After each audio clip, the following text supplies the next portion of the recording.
yeah, man, we've come so far. But the grit that comes with going through that is invaluable, and you would hate to waste it. You got to use that grit to keep pushing forward, because that's what's going to slingshot you all the way to the top of the mountain. Sometimes I'll tell you this, right? On day one, we were joking, like, what could Claynosaurz be? And I told the guys, either Disney will buy us or we'll buy Disney. We'll see what comes first. And you say that 2 years ago and you laugh, and you say that 2 years forward, and like, we're still laughing, but we're laughing a little bit less, right? Like, it's a little bit more possible now, right? And in 4 or 5 years, we might not be laughing at all. We might be doing that. You know what I mean? So I got chills when you said that. I got chills when you said the last part.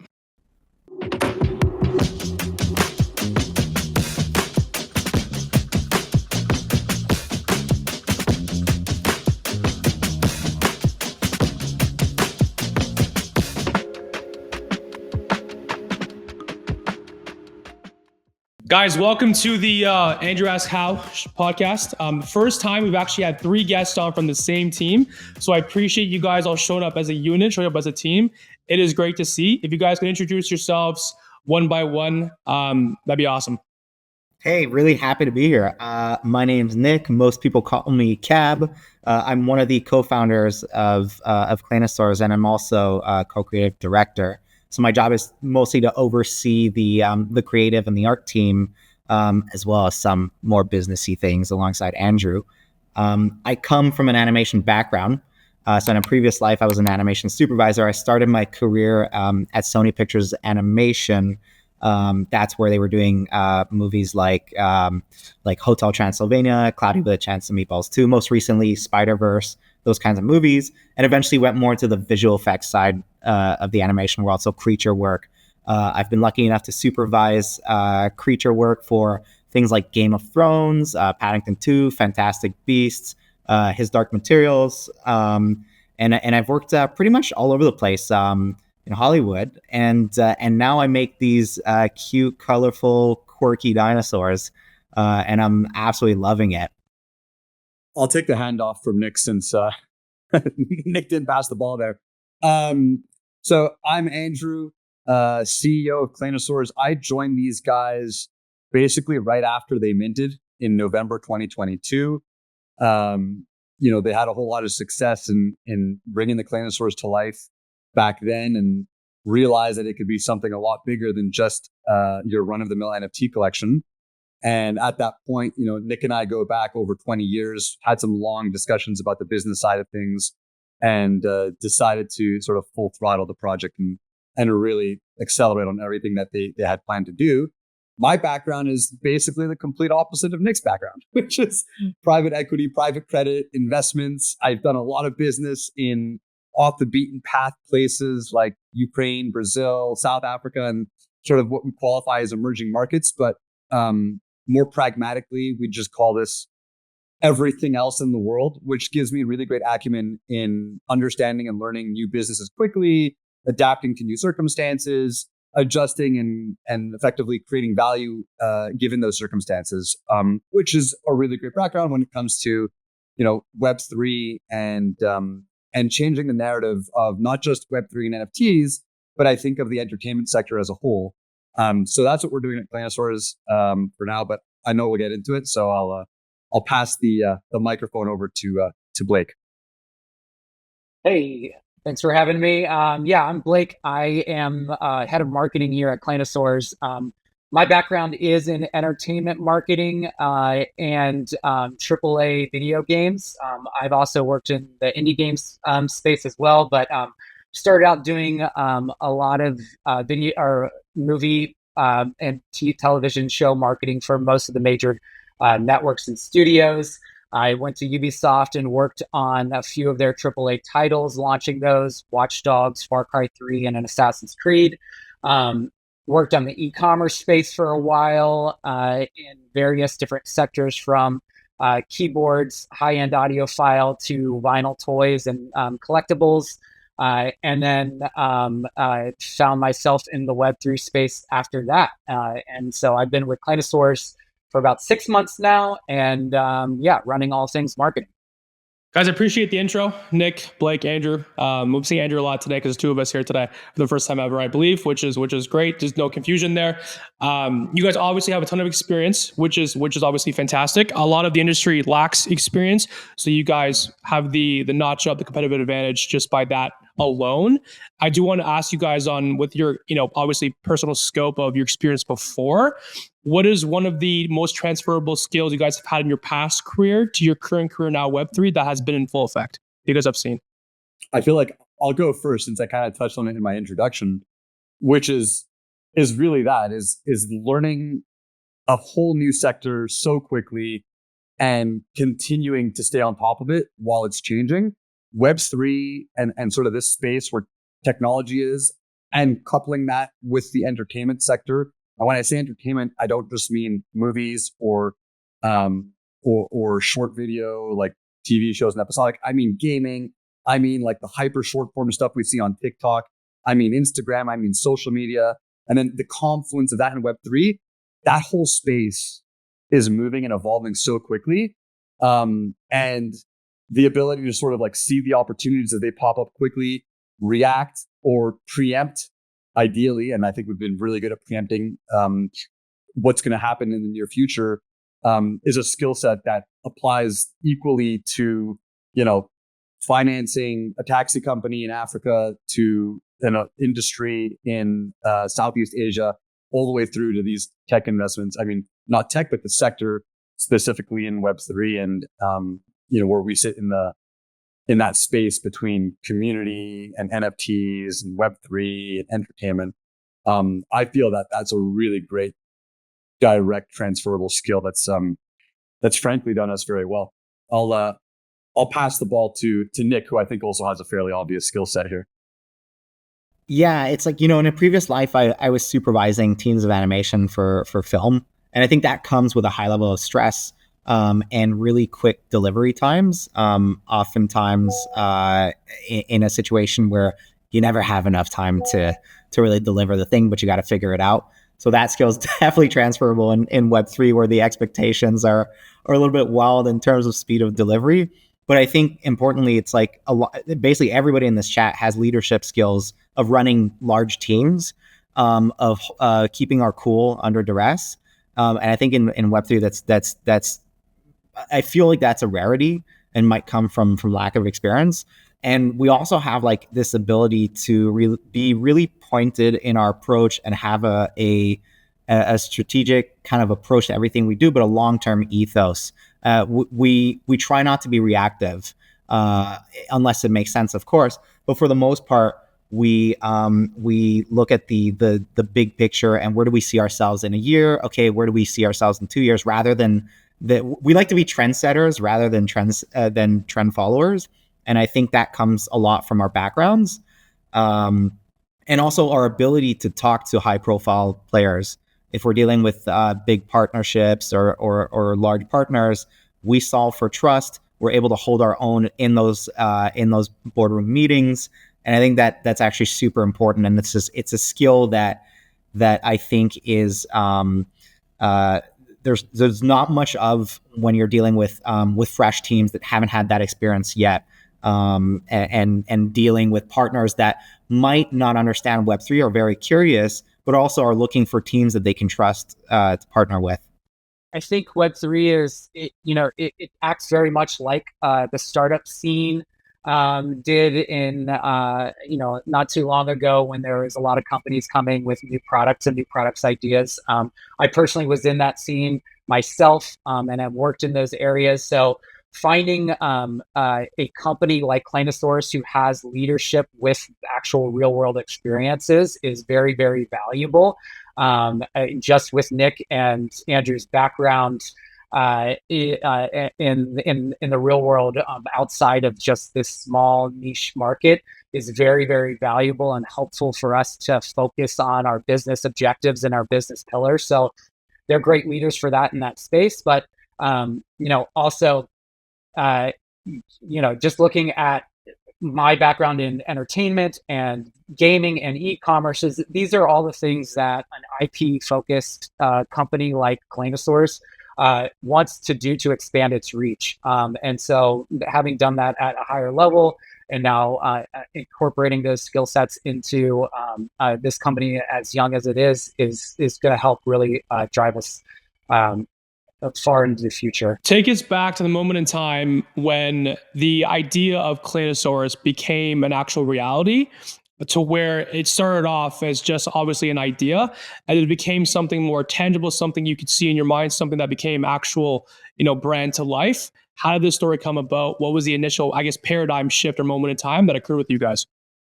Oh man, yeah, I remember it pretty vividly. This was like the heat of COVID, around like early 2021. I was exploring the NFT space, and super curious about Web3 as a whole, which is funny because traditionally most of the animation and games industry right now is, maybe not so much today, but back then was really offhandish with the idea of NFTs and Web3. And I think there's still some of that today, but basically I was curious, and I've always wanted to build IP for myself, and as did most of the artists that we brought onto the team. So I started talking to a buddy of mine that had designed these cute little dinosaurs. They don't look like what they look like today, but these were essentially the first versions of the Claynosaurz, and he had designed them for his kid, and it's something that his kid could interact with. And I remember talking to him, like going like, wow, like I think we could do something with these. They're really cool. Obviously he had shown me the designs, and I'm like, have you heard of Web3? Have you been looking at NFTs? And he was like, actually, yeah, I'm super curious. I'm like, okay, well, let me show you. And we started to explore the space, and we explored for a really long time. Like we were part of that ecosystem for easily about a year before we ever released Claynos. And I remember, you never know, right? Like, you're sitting on a product that is awesome and that speaks for itself. That was really important for us. Like, we wanted quality to really speak for itself.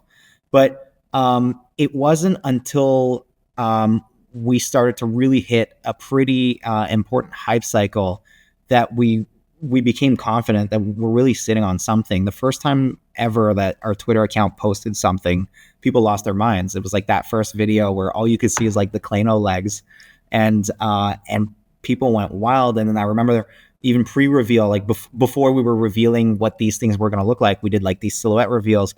But when we first showed our first animation clip, like I think it was like a trice that was trotting, like just people went nuts. And we knew that the quality was good. We knew that it looked like anything that like DreamWorks would release. And at the time, it blew up.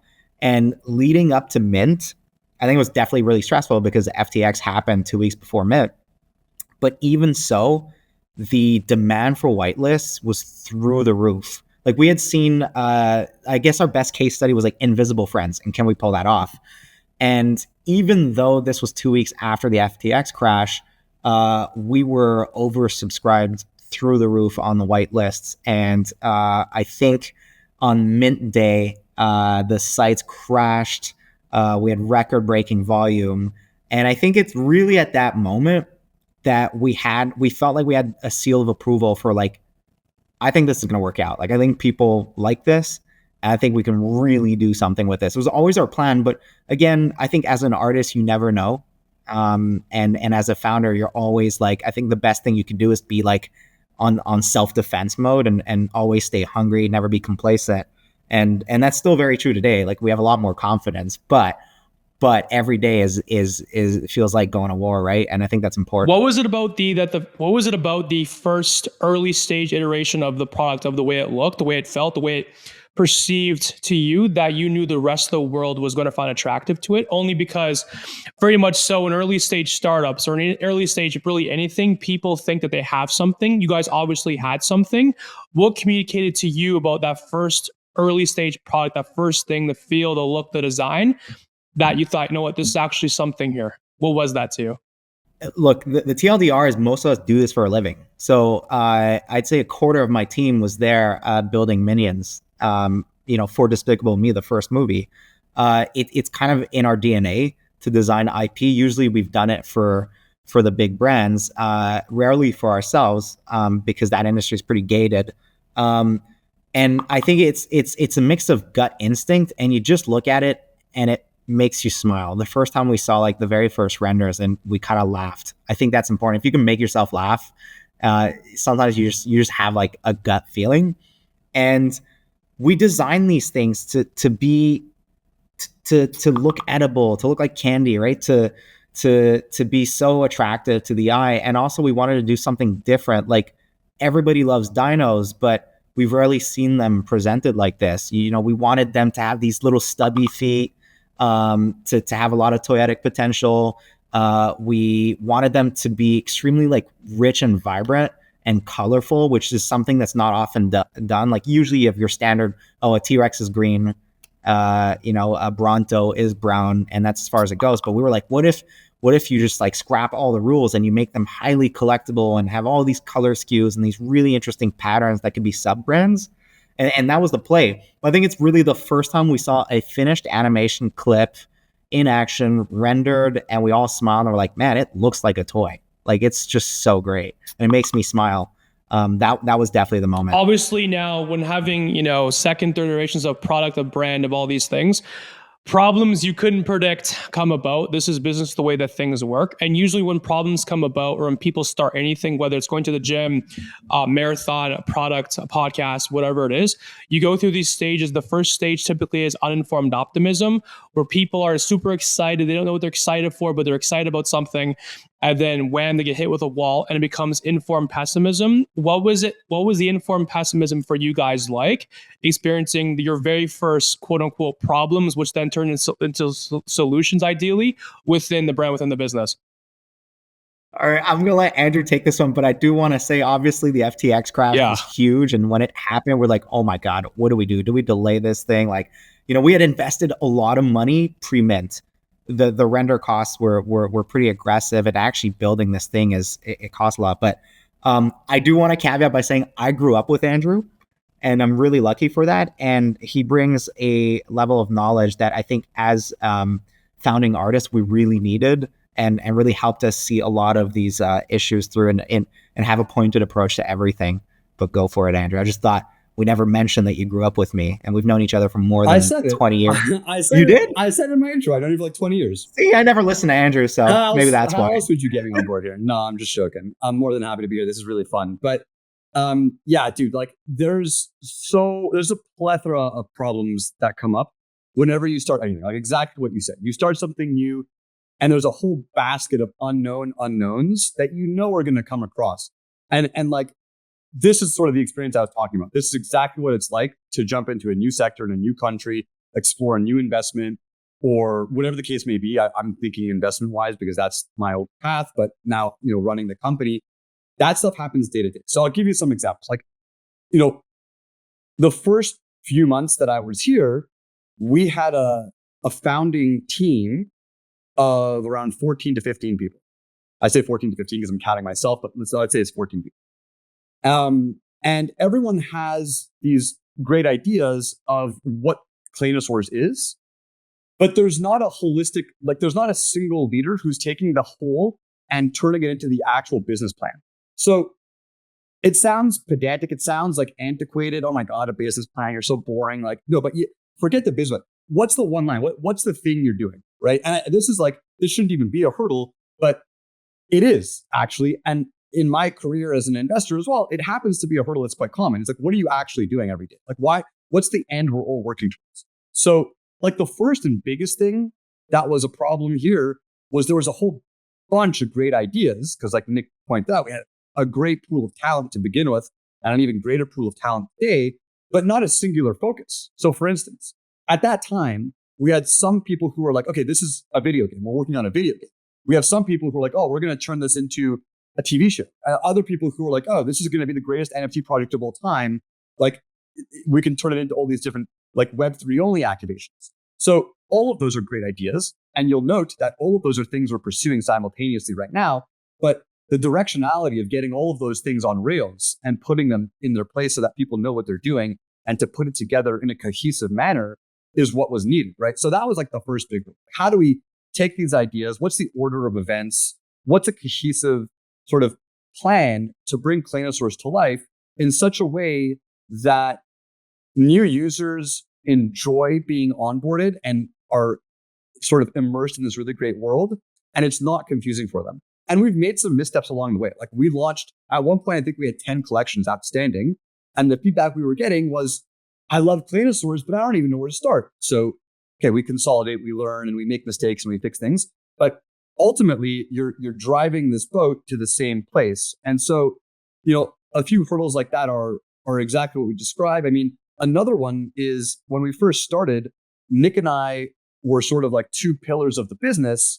And we had Nick and the entire creative team, a couple of marketing BD people, and then me like out wide over here. So I was like, geez, like we need to fill in the gaps for marketing, for instance. Blake is here. Before Blake and still with the team today is Jacques, who is now our head of product, but he also fills in a gap between sort of those two poles of creative and business, if you will.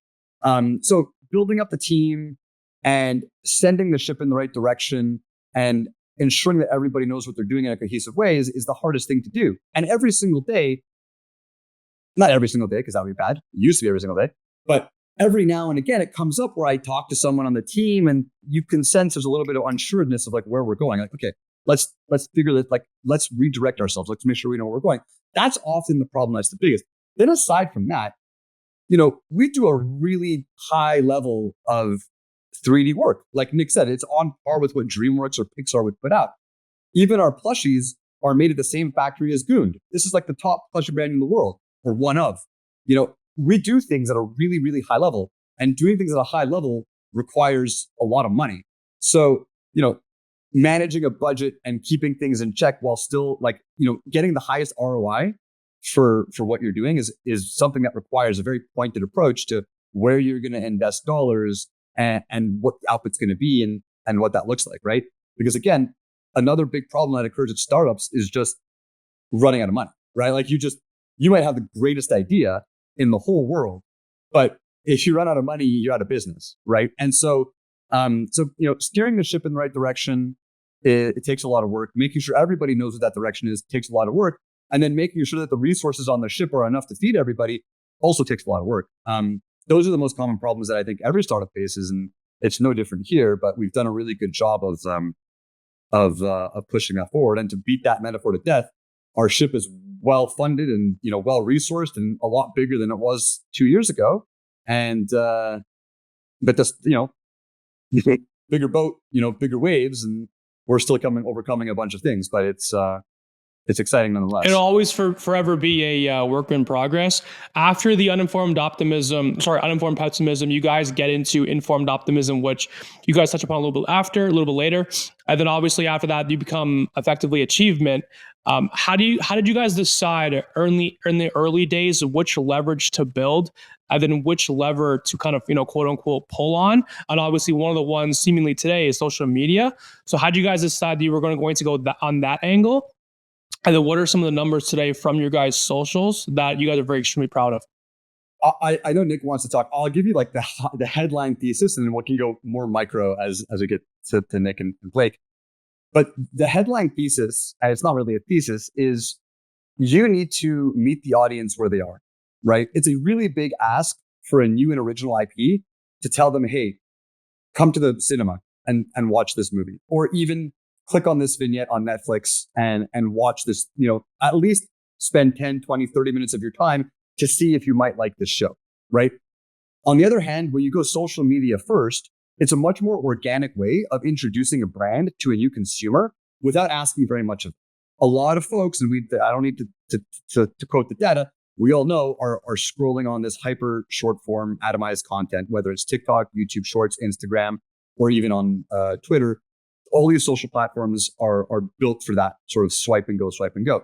So that's where we want to meet our audience. And so we specialize ourselves for the moment in telling our story and building our brand in that format because we want to introduce and familiarize the brand and the characters and the Claynosaurz at large in a low friction medium and sort of make sure people get to know who we are in that manner. And so it's a very pointed approach to where I think all new and original IP should be going is meeting the audience where they are, which sounds obvious when you say it, but it's not as easy as it looks. It takes a very pointed and micro approach. I'll pass to Nick on that note because I think that's where he steps in very well. Yeah. I think for us, it's, well, like Andrew says, meeting the audience where they're at is really important. And right now, most people spend a lot of their times on digital playgrounds most of the day. That includes the kids. But at the time in the NFT space, very few brands were exploring social media outside of the echo chamber as a way to permeate and transcend past that. And the way we saw is it was walking the walk, right? It was showcasing it. There's no better way to prove that your product is desirable by having a lot of organic social media growth across all your channels, which is leverage for the brand, but it also shows a lot of the NFT holders like, hey, there's going to be a growth of demand for this product. People like these characters. And I think that is probably like one of the most important things you can do as an IP brand is to grow the pie and essentially grow the audience, because that equates to demand for the brand. It equates over time to provenance. And we've done historical things, right? Like we've recently won like 13 awards, Collision Awards, and that's an industry animation awards. It's a celebration of excellence in animation, social media. Like we won that side by side with Pixar, with Sony, with DreamWorks and Riot Games, and that is a huge validator. So the social media on one end is a validator for the brand, and it's a good signal for like, do people vibe with the characters? But even winning the awards for the content that we're outputting is, you don't need much more proof than that for the holders to understand that, this is something big. Like, we're competing on the level of those companies and those brands. Like we're winning awards for best character design. We're winning awards for best social media and animation centric awards as well, alongside Pixar. For Web3, that's historical. And we've done that via our socials channels. It's a really big deal, but really it's to kind of get people excited and get people familiar with the characters. You want them to fall in love. One of the other things we did with social media is we wanted, and it's actually the same way we grew our Twitter channel, is we never wanted to do strategies that involve like, okay, retweet and tag a friend. I think at the time everybody was doing that. And that's kind of bullshit, because if you play it that way, you have no metric for, are those people real? And are they following me for the reason that they just love the brand? And do we expect they're going to mint out? And the same is true for social media. If you're kind of bloating your numbers by having a lot of like too many trends or a lot of like phishing type content that kind of like forces people into subscribing, does it make you confident that people will actually buy the plushies when it's time to go to market? Probably not, because you might have 1 million followers, but if it's inorganic, maybe only 20,000 really care about the product. So that was something like we're really careful about. Organic growth is like everything for us. Whether it was organic growth through the NFT space or organic growth through social media, there's no better way to prove that people actually want the product and there's a good conversion rate. So we don't have to be like super fast overnight. We just have to do it right. Having said that, I think we're pretty damn fast. Like our numbers are growing like through the roof, which is awesome. But that was definitely the thesis was like, hey, let's permeate past the echo chamber. And let's prove to everybody that we're a real thing. I think that at the time and even today, there's a lot of NFT projects that are saying, we're going to be the next big thing and whatever. It's like, okay, prove it. Like actually prove it. Go show me that your design is something that speaks to normal people. And if you can do that, then maybe you have something. What are the numbers though, Nick? Blake? Like, come on. I was just going to add, I think numbers. Yeah, we do have good numbers. But no, I wanted to just add some others, just dive into a little bit of what Nick was saying. I think like one of the things that is Claynosaurz strengths is our demographics, and we all know that the Web3 demographics is heavily male. It's 25 to 35. Maybe a little bit older in some cases, but what we've been able to prove with our social media content is that we can reach new, audiences and new target demographics who we think are going to help expand our brand further in the long run. So our social media platforms, both Instagram and TikTok, we're 75% women, 18 to 35 on those platforms. And that is very, very, very unique for Web3, founded companies, unless they're targeting that demographic already. So we have a very, very vast demographics just across different social platforms already. And not to mention, we're developing and building products that are targeted towards 6 to 12-year-olds, because at the end of the day, we are building a family brand. So, our thesis is, if we can capture, the older audience and build in some lifetime fans of who we call kid adults and just high collectors, of people who recognize that our characters can stand the test of time, and build trust within those demos, then they feel comfortable introducing those to their children, to their nieces, to their nephews, to the rest of their family, so that when we do go and we launch our mobile game, which we target to 6 to 12-year-olds, and we launch our long form episodic content, we already have a well-established adult fan base who is comfortable with sharing and leading the right demographic, the future demographics, to the water of what our end goal is. And so we're able to capture all that stuff. So that said, it's a really exciting opportunity for us to use these different social platforms and really focus on evergreen content. Nick mentioned trends. We love using trends, and that actually helps propel us into some new demographics on social channels. But what we found is that when we get viral success off of a trend, and we come after with a family-oriented evergreen content that is emotional, and it's timeless, and there's like global appeal to these things, that we gain equal success to that. So it's a nice synergy between those two different pieces of content, and we don't want to lean heavily one way or the other, but it is all organic growth, and that's what's really, really exciting for us. So in the last 3 months, we've gained over 100,000 followers across our channels, over 100 million views across all of our channels. I mean, the growth is exponential.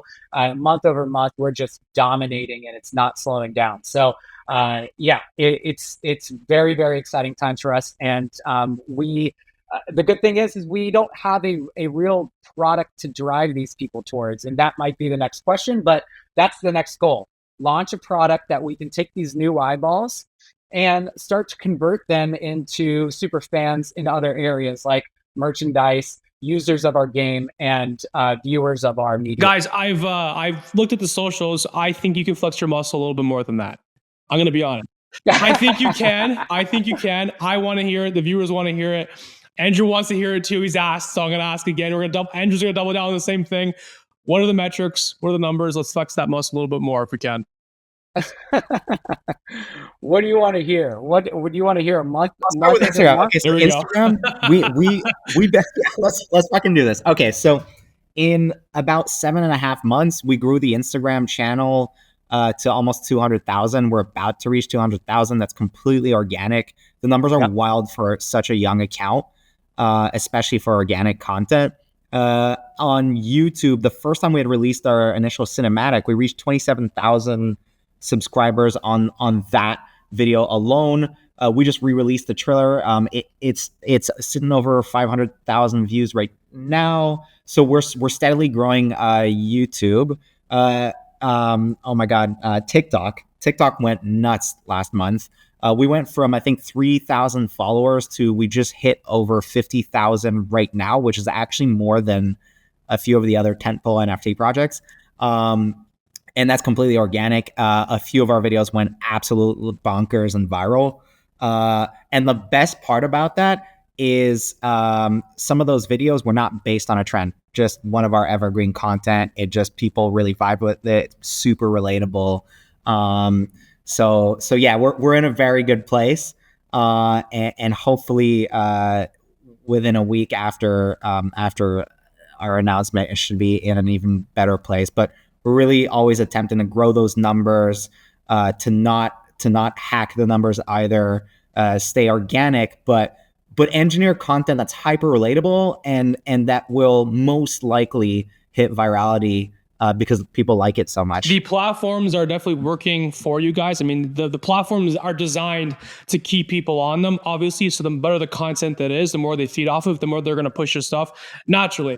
Obviously, presentation of IP was introduced a few decades ago, to my knowledge, all through Hollywood, all through the big screen, all through these types of things. You're now seeing the new revolution take place through social media. From your guys' POV, your guys' perspective, is brand development on social media the entire shelf life? Like if your brand is not on social media, you have no shelf life, or does the presentation of brand on social assist with the shelf life? Is it the entire thing, or is it a piece of the puzzle? It's a piece of the puzzle. It assists. It certainly helps right now, but you need to make sure that your goal is not like, hey, I want to be as loud as possible and I want to grow those numbers as fast as possible. There's many ways to kind of nurture and expand and grow IP. It could be the way people find your toys in the right stores. You know, I might discover like these beautiful plushies in Barnes and Nobles, and Barnes and Nobles is a store I trust, so that means something to me. That's a great discovery point. And on social media, you got to make sure that your discovery point is just as good, which is why we focus on evergreen content. But we're a transmedia brand, so we believe that people should find our brand everywhere in different ways. Maybe it's at some art festival, you're going to see a huge Clayno mural, and that's all there is, but it speaks to a different audience. Maybe you'll discover us at one of our events. That's an experiential event. Maybe you'll discover us through our atomized content across any one of our social media platforms. Maybe you'll discover us through the mobile game. And maybe you'll discover us through the toys. Those are all legitimate places to discover an IP, books as well, that kind of stuff. It's about finding the right cosign and positive places of discovery that actually means something to your future tribes. You guys obviously have physical products as well as digital products. And Andrew has mentioned this before on public platform. And you guys have obviously sent this to me, so I've watched the interview, which is fantastic. Andrew, this question is directly towards you. You've mentioned digital twin and the pairing of these two things. Some teams are doing this. Some teams are not doing this. Some teams are doing it well, some not so well. Obviously, you know, it is capitalism. It is what it is. What's the best way that you guys have found about going to do this? So I think that the critical thing is not just a digital twin, right? It's just understanding, and it's not even like everyone understands this. Our lives are ever more digital as they are physical. When I grew up, I'm 35 years old now. So when I grew up in like the 90s and the early 2000s, the digital side of my life was kind of very minimal relative to the physical, right? It was like, maybe I watched a little bit of TV on the weekend and we had one TV in our house. You know what I mean? A whole different way of growing up. My nephews, my son, like when you watch these kids grow up now, you've got to think like 50, 60% of their life is on the computer. When they go to school, they're on a computer, right? Like the digital part of everyone's life is so much bigger. So now the question is, to Nick's point, like people are going to discover the brands in different places, right? And you're going to have physical discovery points, but you also have digital discovery points. And you want to have that experience extend itself across both of those mediums, right? I'll tell you one thing, right? Like, so I'll give you an example. Pokemon, and Nick and I have had this conversation at length because we're both big fans. And I actually grew up in Europe when Pokemon got very popular. So Nick was telling me his discovery of Pokemon was through the Game Boy games and maybe the TV show. And in Europe, we just had the trading cards, and still great big fans of Pokemon, but a completely different medium. Now, the interesting part is that despite both having these really high quality discovery points, one being digital in Nick's case on the Game Boy game, and in my case with the trading cards, those things have no interconnectivity, right? But now kids want to show off. They want to say, hey, look, I got this thing the same way that, you know, an adult buys a nice car, you know, that Ferrari goes just as far and just as long as my Toyota. It makes no difference. You're buying it to flex. It's the same thing for the kids, right? So you want to have that digital and physical paradigm connect with one another. So if a kid, like, let's say he goes through the game and earns something digitally, now he has a physical way of determining it, right? Like that is to say, imagine you quested up or you got through your entire battle pass, like in a Fortnite, and now you can say, oh, I'm level 100, like, and I got a badge that I can bring to school with me and show my friends. That's like a flex for someone who's 9, 10 years old. Equally, if you're a collector of plushies and you have like these sweet plushies and you want to also convey it in the game with your friends, you can have like, and I know Pudgies does this too, you can have a QR code that brings you into the game. It could be a digital twin. It could be an extension of that thing through the exact same thing, but it can also be just like this extension of experience. So for instance, when you go on the QR code here, you go through a little story, you introduce yourself to your character, you bring them into the world. And it's sort of like, now it's not just one out of 2,000 of these that we sold in a couple of days, but it's yours that has its own name and it has its own persona and so on and so forth. So we're continuing to explore these things, but it's really about extending experiences across where people live or where people spend their time rather, right? So, it would be totally ridiculous to ignore one side or the other, right? You need to have both. And that's why we've got these really great creative folks who know how to build wonderful worlds and brands and shows and movies. And we're also partnering with a huge partner on the gaming side to bring this interactive component on the gaming side. We've also got great partners on the toy side and so on and so forth. It's about marrying all these things into an interconnected transmedia universe that is extension through physical and digital. And critically important is that if you're a parent, right? Like we're targeting a 6 to 12-year-old demographic with Claynosaurz. And before everyone rolls their eyes, 6 to 12. 6 to 12 is the same exact demographic as Pokemon. So 6 to 12 is, industry lingo, but I'm 35 and I still love Pokemon. You're targeting a demographic where you have some influence, right? Like you're being influenced. No parent is going to let their kids stay on a computer 24 hours a day. But if you now have physical and digital mediums of the same brand, that kid, that person can represent themselves in a lifestyle manner. It becomes more of a part of their lifestyle when you're able to extend across both mediums. And that's what a brand is, right? Like you ask about social media, whether the shelf life is extended or enhanced. And I think that you have to recognize that any good brand is an extension of someone's lifestyle, right? Like it's something that someone wants to proudly represent, right? Like we were just talking to a young woman who is leading the collectibles department at Mattel here in Montreal or a subdivision of Mattel. Oh, you're Canadian too? Well, I'm actually headquartered in Montreal, but I'm born in Canada. And so she was telling us about a Hot Wheels collectible with Gucci, right? So like Gucci outfitted this Hot Wheels car with all of their emblems and stuff like that. Like that is something that is like an extent that is something that kind of allows that person from a lifestyle perspective to buy into that. Like if I'm someone who likes Gucci or Hot Wheels or ideally both, that is something I'm proud to put on my coffee table and say, look at this really cool thing, right? I'm proud of it, right? And being proud of something it's not an easy feat, right? That's why there's only a few really great brands in the world, because it's hard to get someone to be proud to represent themselves through a brand. You mentioned Pokemon multiple times, and obviously I was more of a fan 10 years than I am now. For reference, I am 27, born in 97. So Pokemon was big for me early 2000s as well. Played the games, collected the cards. I had a few friends that, threw out back then. We all have stories like this. We threw out cards worth, hundreds of thousands of dollars today. We've heard that story multiple times. Pokemon back then as well as today really created a bunch of magic moments for people as well as their families. That's why it was passed on. If you guys have kids one day, maybe you do right now, that'll be passed on to them as well. What I consider to be a magic moment. Had you guys, being a consumer product brand, ideally create magic moments for people that are creating Claynosaurz today, tomorrow, and the next generations to come?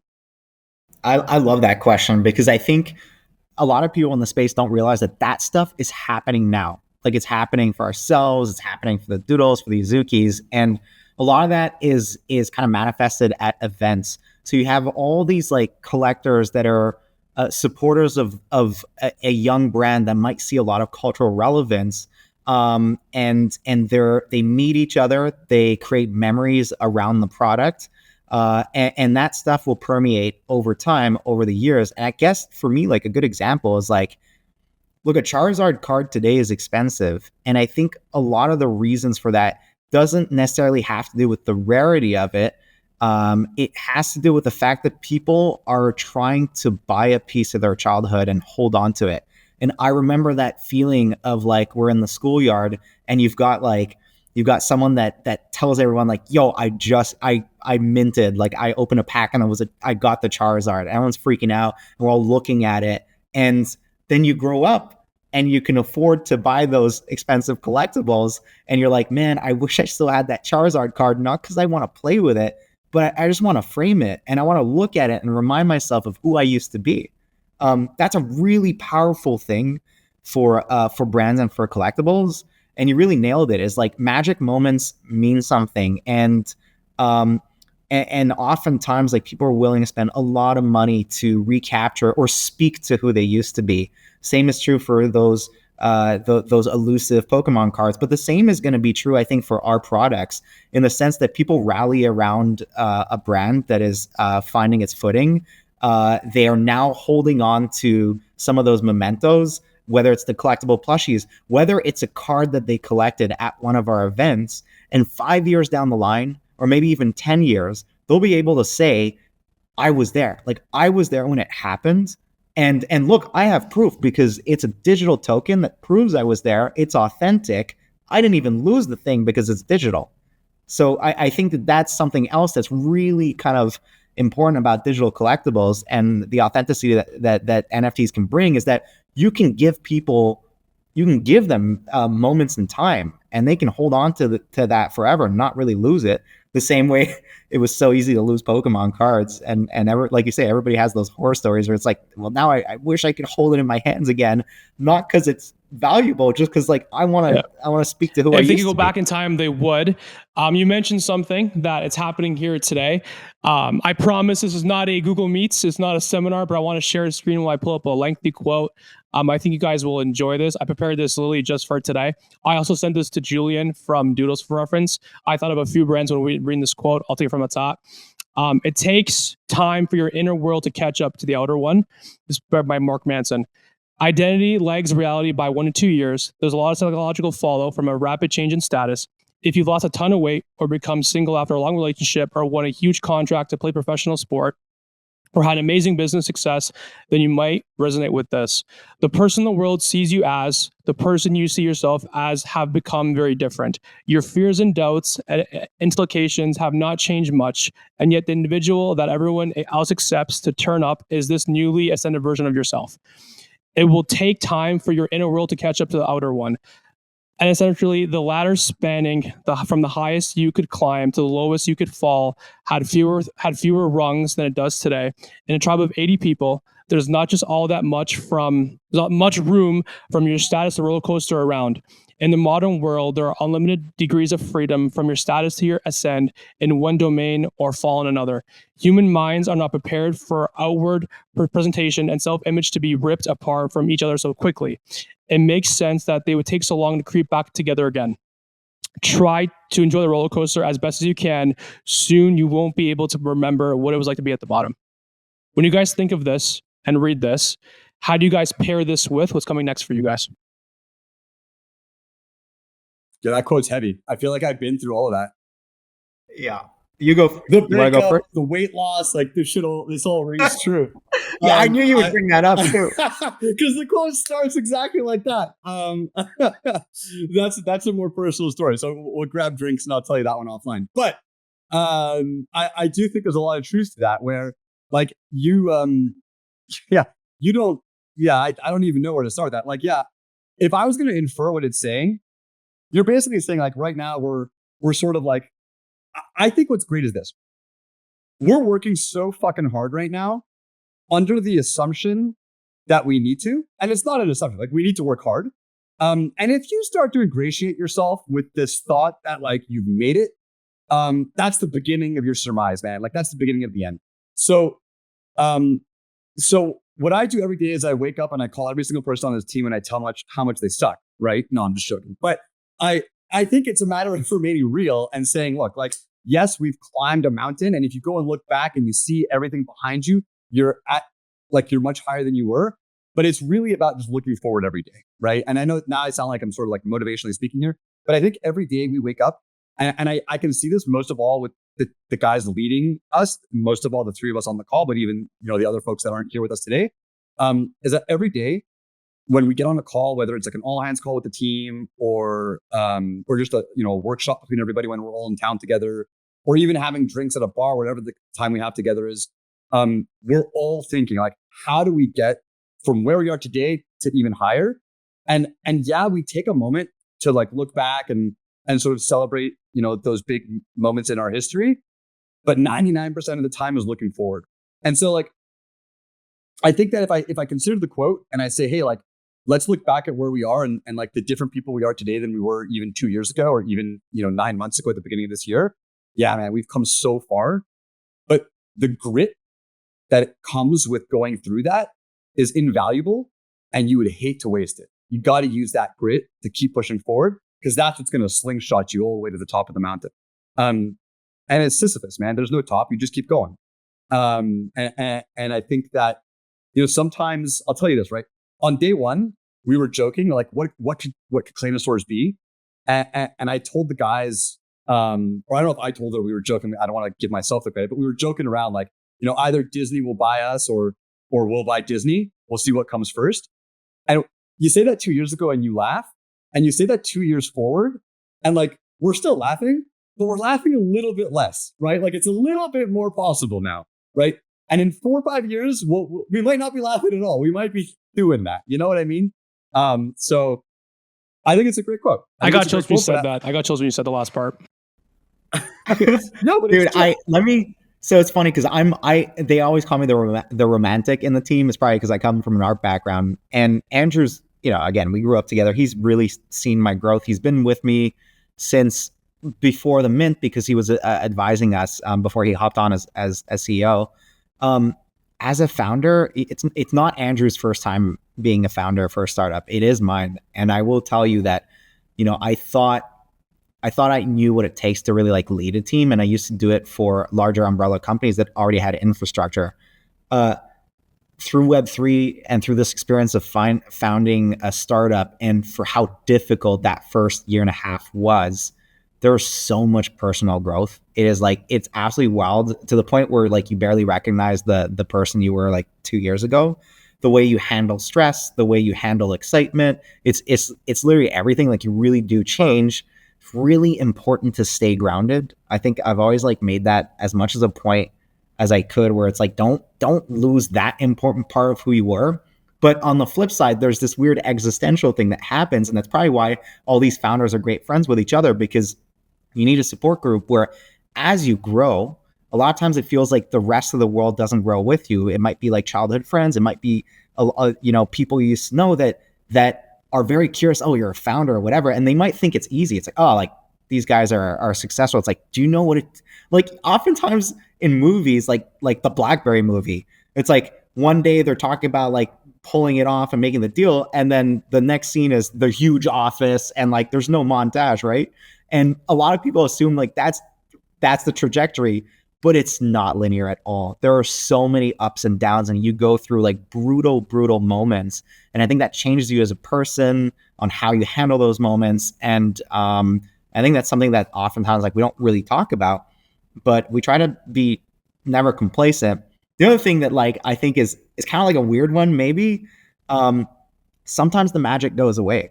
Some of the deals we're striking right now, or the partnerships, you told me that 2 years ago, I would have lost my fucking mind. I would have been like, get out of here. And the more you're able to pull these off, the more those wins feel kind of normal. It's like business as usual, job's not done. And in a weird way, you continuously chase bigger dopamine hits. And it's like, okay, sure, now we pull this off. Like, what the fuck is next? Like, let's go for like the big one. And it's kind of like a funny paradigm, but it keeps you really hungry. And I think it's like Andrew said, that's a secret, is like, stay on your toes. Like, complacency is the death of innovation, I think. And so we're really pointed in that approach. It takes time for your inner world to catch up to the outer one. Let's touch base, guys, with the announcement you guys had last week. Let's unpack this. Yeah, so like, you shoot first. Last week we announced a huge partnership, what we think is a huge partnership, with Gameloft to develop our game with us. Gameloft is the #1 mobile game company in the world. They have offices. They're out of Europe, but they have offices here in Montreal with us. They have offices in Asia. This is a massive company that's worked with Disney. They've got millions of users across all their games. They're traditionally a front runner of tech. They were developing apps before the iPhone came out. Like they see things before they happen.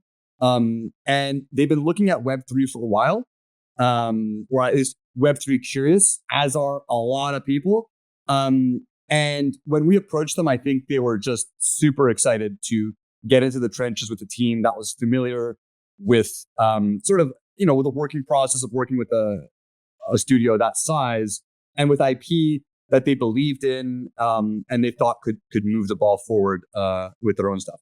But I'll definitely pass to Nick and Blake, who are more in the trenches on this one than I am. But we're so pumped to have this game come out next year and push our sort of collector's universe and the utility of everything we're doing many, many, many, many paces forward.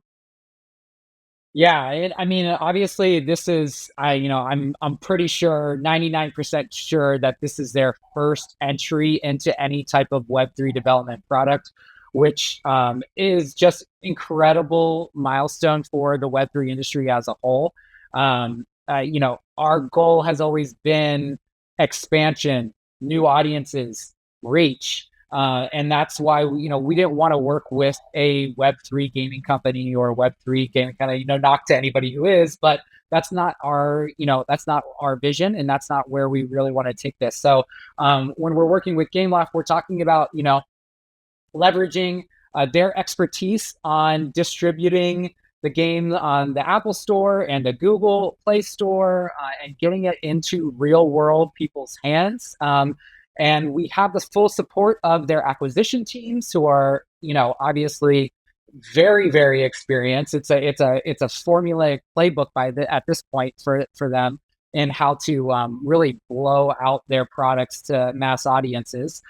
So that's extremely exciting for us. It's almost guarantee exposure. And there's other areas with this partnership that we are really, really excited for in the future too, because I'm not going to tease too much here because we haven't really discussed it, but they also build console games. And for us, that's like a win-win partnership for us in terms of like, what are the opportunities for us after this? It's just like we could go on forever and ever and ever and really build a true relationship with this company who is like-minded and sees the potential in our IP and our brand and our storytelling. It's just been an amazing experience so far. And Nick can talk about the development and what it actually looks like, because it's really exciting. It's so much fun. I've been lucky enough to be working with them for a few months now, with the other leadership from the art team, and it's just an absolute bliss to be developing this product with them. Our approach was it's gotta expand on our lore. Some part of the plan is to have a parallel release strategy for when episodic is coming, which maybe we don't talk about this on this session, but we are entertaining long form content, and there's this plan to make sure that mobile game kind of fits quite nicely with the gamified experiences that would happen on the longer form content. Our approach to this was a few things, but it's got to be fun, man. And I think that's a big gap we had seen in Web3 gaming, is either it was very like gambling centric, or it wasn't that fun. Like it's cool for like a couple weeks, but the user fall off is quite aggressive. And for us, we're like, no, we're building a mobile game that competes. We're building a mobile game that accentuates our brand, and that is a great companion app, and that speaks to a wide audience and is something that people want to play. It's got elements from things like, there's like a Tamagotchi vibe to it, maybe a little bit Pokemon Go, and a lot of things that like Supercell is doing with like Brawl Stars or Squad Busters, things like that. But really our goal is to make a game that's just fun for normal people. but is also going to really speak to our core NFT audience and the OG holders and make them feel special. And there's a way for it kind of feels like their wallet comes to life, right? Their NFT wallet. And it's really a machine for flexing your Claynosaurz, customizing them, watching them interact with things, going on quests. So there's definitely RPG elements, collecting cosmetics, and all of it ties really nicely into our whole ecosystem, as well as the achievement system for collectors that we're building. So we're super, super excited about this.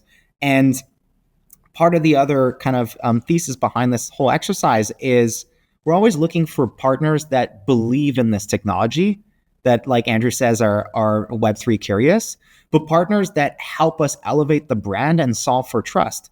As you know, like there's a lot of distrust in from the normal kind of like Web2 audience as far as like NFTs are concerned. And we think that if you're going to onboard the masses, actually the best way to do it is to partner up with large Web2 entities that build great products that are actually co-signing and saying, no, guys, this is actually the future. Like this is a legitimate business model. In fact, it's not just a legitimate business model. It is where everything's going. And to be in situations where big partners want to do that alongside our brand because they believe in that IP so much really speaks to the potential demand and quality that and provenance that our brand has and is going to have. And we're super like stoked, bullish, you name it. Congrats on the partnership. It's huge. You guys are obviously operating in different verticals, which I think all contributes and assists to bringing the brand to life. And that's all ultimately one of the goals, I think, of any brand or any IP, any product, is bring it to life. I have a quick quote. Again, this one's a lot quicker than the last one. And I want to turn it over to you guys to ask the second last question. And the quote goes as follows. A company can become incredibly successful if it can find a way to own a word in the mind of the prospect, in our case, community member, not a complicated word, not an invented one. The simple words are best. Words taken right out of the dictionary. This is the law of focus. You burn your way into the mind by narrowing the focus to a single word or concept. It's the ultimate marketing sacrifice. If I ask you guys today, Clayno today, which was where we're doing this, September of 2024, what is that word for you guys to describe the brand using one word only? Oh man, can I use? I think I got 3 actually, but I would say smile. I would say rich. And when I say rich, I don't mean financially. I mean, it is rich. It's colorful. It's full of life. There's so many things that you're going to be able to do with that world. It's a rich world. And I think whimsical actually is oddly enough a word that really speaks to me as far as like the Claynos are concerned. There's a sense of discovery and there's a nostalgic element. So I think whimsical really makes sense to me. But I don't know what Andrew thinks. I think those are all well described. Like they well describe the characters. But I think when you describe that quote, it kind of goes back to the to that like brand essence, right? Like how do you enter someone's lifestyle, right? You know, like Nike does this really well. Nike does it well. I'll tell you what Nike does. We all know what Nike does, and that's the fucking point, right? And I mentioned like Gucci before. They do it really well. I mean, in some respects, Gucci is, I know it's not in the dictionary, but just about may as well be. And I think that that's sort of what they're touching on, right? Like if you could just own a word and like have that word resonate and everyone understand that this is you, like this is what you guys are. All of the words Nick said would be great. If everyone said, hey, like when if you see the word smile, I think of Claynosaurz, or I think of, you know, the IP we're pushing out, Claynosaurz and everything else. I think that would be great. I also think that there are certain things that, you know, like the great brands of the world. And even if you think about our sector, if I say Pixar, I think everyone thinks right away, like, that's going to be a really great 3D movie. I don't know what the title is. I don't need to know what the title is. I can sit down and watch any Pixar movie and know that I will be entertained. And I can sit there with my family and I know it's going to be a really great piece of content.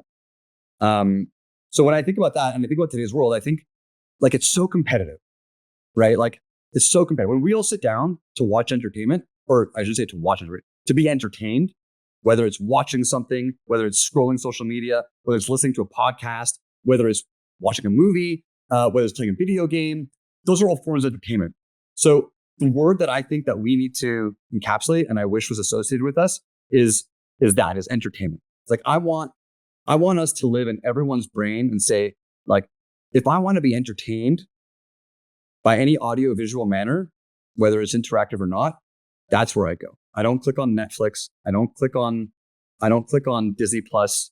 This is the place we go. And that will include Claynosaurz amongst a bunch of other things. But I think that's where we're going.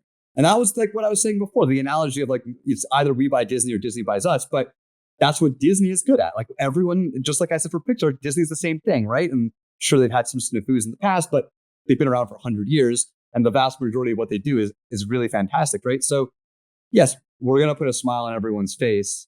But when at the end of the day, when everyone's unwinding, right? We all do that. Like, whether you have an hour or 10 hours or it depends on your day and how hard you're working and all that stuff.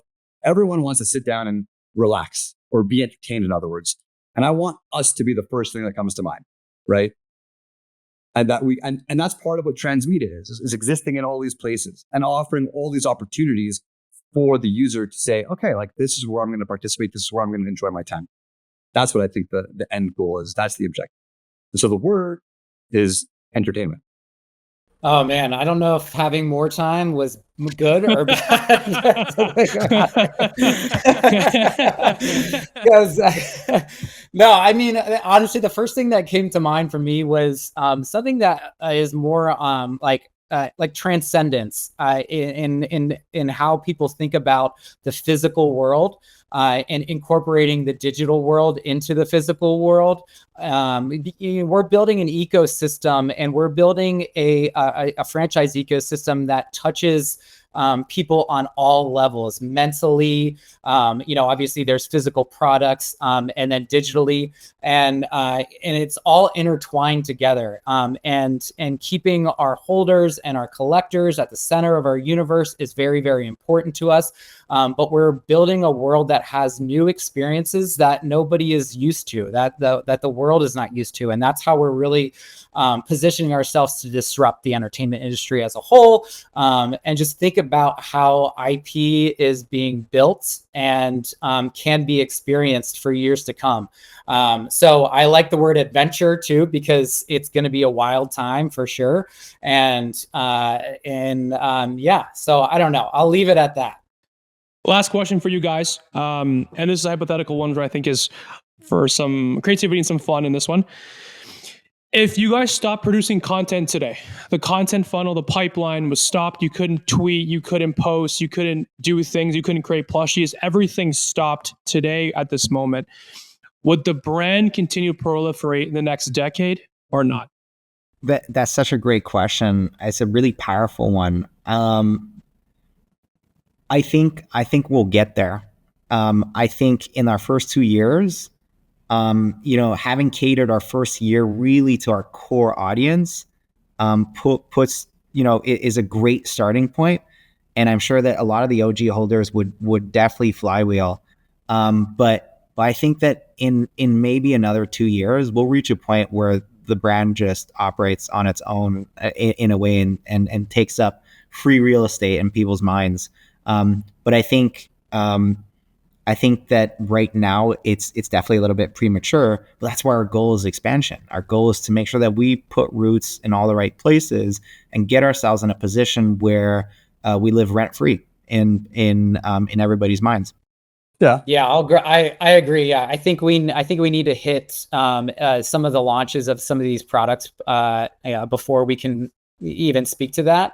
The social media aspect of what we're doing here is really just generating new eyeballs and new awareness for our company. And our next goals is to move those eyeballs into different products and experiences. And until we have those developed and launched, then it's too hard to say, but that's the goal that we're working towards for sure. I think, look, everything the guy said is totally true. when this game comes out and there's tons of users in there, that'll have longevity where people can like live and continue to do so for a long, long period of time. But I think even today, there is an exquisite degree of provenance amongst our existing collectors, especially in the NFT space. And, we do these events with them. We're in all kinds of chats. There's subgroups, there's sub-DAOs, and there's the main Discord chat. This is an active group of people. And everyone gets along really well. And I would venture to say that if we were flying out to Solana Breakpoint next week and the plane crashed, I think that it would still live on, right? Like that it'd still be provenance in the collection for what it is, right? Like, and to go back full circle to this beginning of this conversation, like Nick said, we minted Claynosaurz in the bear of bears, right? Like 2 weeks after FTX collapsed, I think Sol hit $7 per Sol, like the week after we minted. And minting at that time, I don't think anyone else really did, or that still exists today. And to be where we are now, which I don't keep up on every single day, but we're a really big collection, relatively speaking, given that the vast majority of these things go to zero. And to have done that at a time when the ecosystem was hurting, and to have curated community and rallied the troops, so to speak, and now to have the same ecosystem kicking ass and taking names, and having been there from the bottom and bottoms, like, yeah, there's a provenance here that should exist forever, right? Even if we all, got hit by a bus. But aside from that, we will build this fucking thing into a monstrosity that's way bigger than that. Knock on wood for all those things. Let's knock on wood for all those things first and foremost. Yeah. But guys, no bust. Yeah, none of that stuff's gonna happen. Good conversation, guys. Where can we stay up to date with all your guys' doings? So right now, definitely like Twitter's the best place. Of course, Discord. We have our blog up on our website, and that's going to really be populated aggressively in the coming weeks. So I would say those are the major channels. So you got like Twitter. Of course, I tease a lot of things on my personal account. Sometimes I shouldn't, but I do it. And but Discord, Twitter are the main places for the NFT demographic. And over time, there's going to be a lot of news on our website. Good stuff, gentlemen. I appreciate you guys jumping on today. Be sure to check out all their content, all their doings, all their personal accounts. We appreciate you guys for jumping on with us today. Thank you a ton. So this is the RAR map? Are we? Wait.